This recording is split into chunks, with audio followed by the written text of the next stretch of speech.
অপেক্ষা। আপুনি আজি আহিম বুলি কৈছিল। আপুনি আজি আহিম বুলি কৈছিল।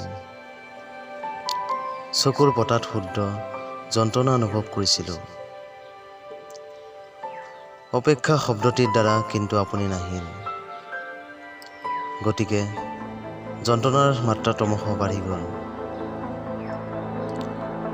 অপেক্ষাত থকাৰো এটি সুকীয়া মাদকতা আছে।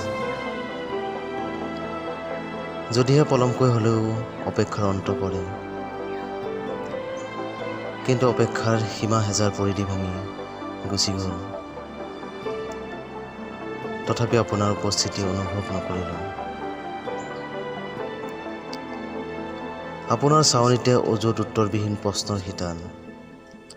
আপোনাৰ চাৱনিতে অযুত উত্তৰবিহীন প্ৰশ্নৰ শিতান। উত্তৰৰ আশা কেনেকৈ কৰোঁ?